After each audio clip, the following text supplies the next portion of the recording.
What's going on, Dragon Ballers? Welcome back to another video. This time we've got another episode of the strategy series. This time I'm going to talk to you guys a little bit about meta awareness. So what meta awareness is kind of knowing what decks are popular, what decks are doing well at events, what decks are being played at your local scene, what strategies are working, what strategies aren't working too well. There's a kind of a lot that goes into meta awareness. I'm going to try my best to break it down for you guys and kind of give a good explanation on what all this means. So in my opinion, there's kind of two kinds of meta awareness. One being what the meta looks like at your local scene. Second being the meta kind of at these bigger events like regionals, ARG Circuit Series, nationals when it happens, things like that. So identifying the meta at your local scene. Let's say you're not the most competitive player at this point watching this video. You go to locals every week, and usually it's with people you're particularly friends with or just know. You see them on a weekly basis, and you have a good idea of what everyone's playing. That guy over there is playing Buhan. That guy over there is playing Universe 7. That guy's playing Ginyu Veggies. You have an idea of what the people around you are playing. So if you have an idea of what's winning at these bigger events, like regionals, like the Circuit Series, things like that, you can kind of identify at your local scene what the meta there is. If people are playing a lot of Ginyu Veggies, if people are playing a lot of Universe 7, if people are playing a lot of SS3, it's probably a pretty meta-relevant scene. If people are not so much... not playing those decks so much, you see more of like Son Goku, the uncontrollable Great Ape Son Goku, or like Pan or things like that. There are good decks, but not topping and winning events, things like that. You may have a better idea that your local scene isn't as meta relevant. So what I mean to say by that is, if your scene is meta relevant, there's a few routes you can go there. One, there's probably some pretty decent players. You may know the guy that like wins every week, and you could probably get some good tips and advice for him. Two, you can adapt to that meta, and you can start playing the decks that you see the winners of locals playing every week, like Ginyu Veggies, like Universe 7, the one-drop flute decks, one set 4 drops. Or another route you can go is to counter the meta. So a lot of people enjoy building decks that counter the meta because they think they're going to take the meta by storm and surprise, and those decks usually do end up at the top tables at events. But that comes into a whole other video about deck building and countering. But for the purpose of this video, if you know what the meta consists of, you can also build a deck that counters it. Like for example, with the one-drop flute meta coming up, a lot of people know that full power energy is really, really strong against that. So people are starting to tech in an entire green engine in whatever deck they're playing. So that's kind of getting into things like that.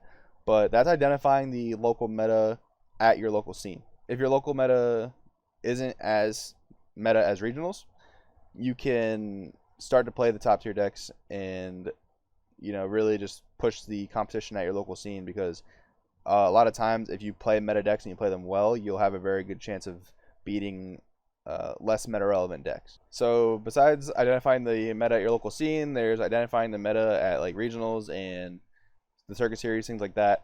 That is a little more straightforward, where you can just kind of identify the results at these events, like what's winning the event, what's on the top tables, what made top 32, did certain decks in top 32 not make it to top 16, top 8, things like that. You'll see a lot of that last format. It was mostly Ginyu Veggies at the top tables, especially in the finals and semifinals.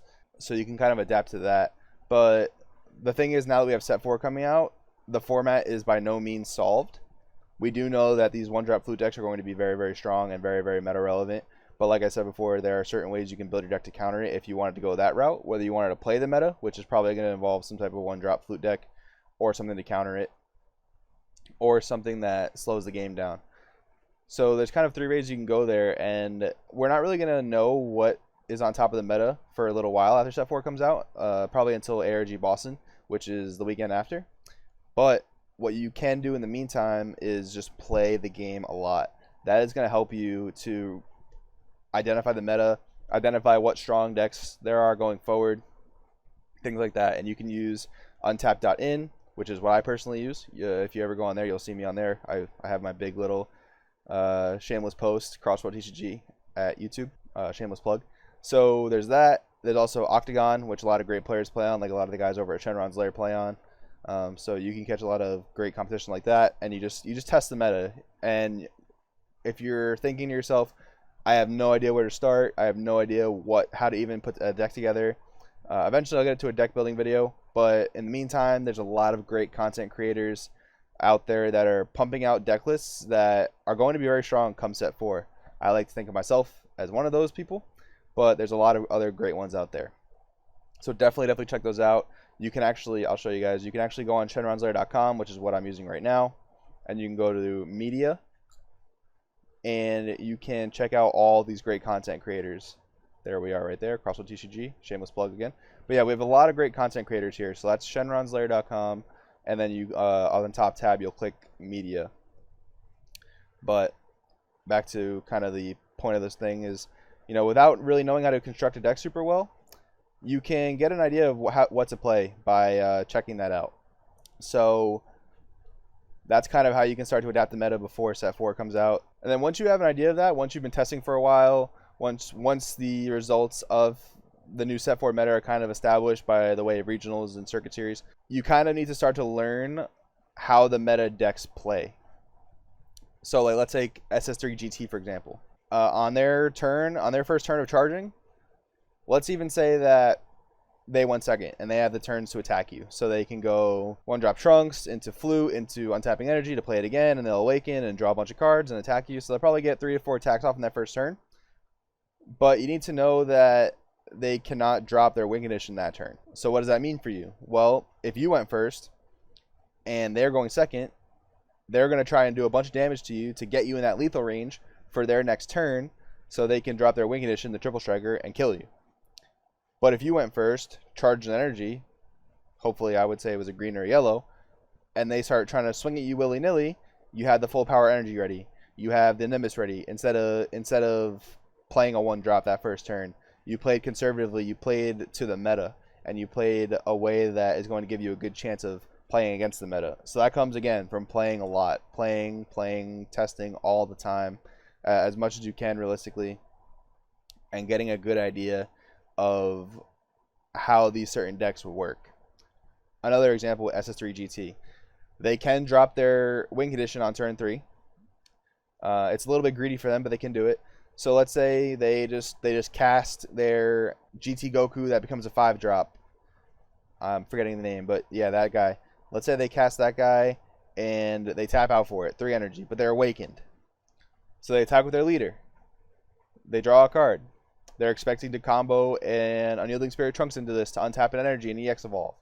If you can negate that attack and prevent them from comboing there, you know they're tapped out, so they don't have any overrun play that's going to threaten you if you know the card pool. So if they're tapped out for this guy, let's say they're going to attack with their leader, draw a card, and they're going to hope to combo an Unyielding Spirit Trunks into this to untap a red energy to drop their win condition on top and kill you.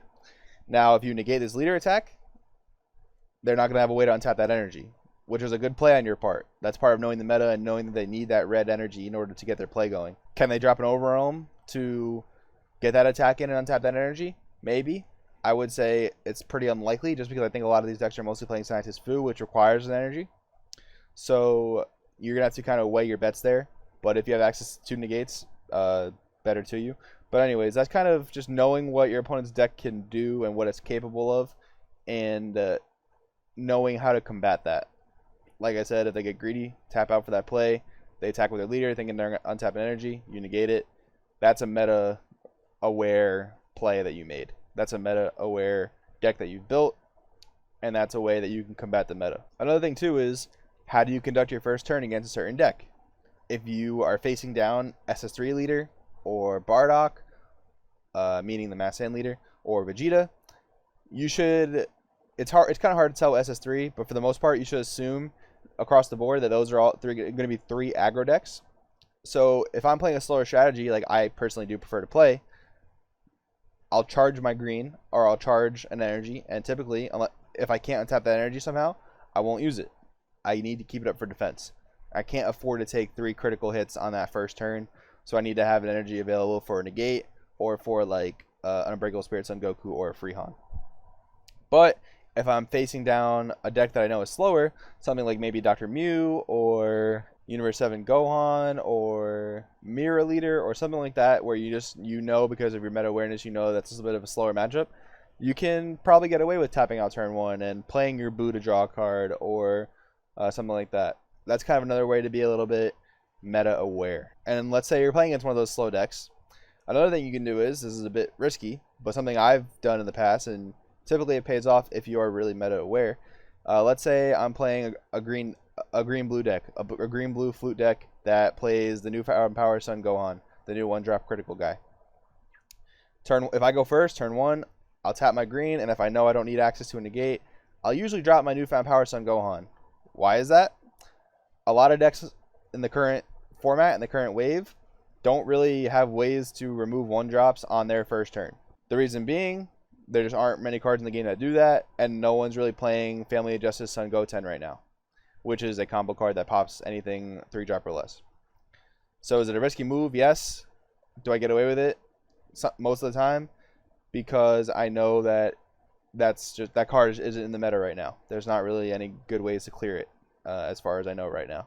So it's a kind of efficient way to use my energy when I know that I can get away with it. So these are just kind of examples of being meta aware, examples of how to read the local scene, read the regional scene when you're trying to gear up for these bigger events. If this video was helpful to you, please let me know. I want to make these videos as helpful to you players as possible. I'm really into making the community better in more ways than one, whether it's competition wise, whether it's giving advice, anything. I'm really looking to do this with this channel, help you guys out. And yeah, I want to know if this was helpful to you guys. If there's anything you think I missed, please let me know that in the comments below too. And yeah, if you like this video, please give it a thumbs up. Please consider subscribing. It would really mean the world to me. With that being said, I'm Joey from Crossroad TCG, and we'll see you next time.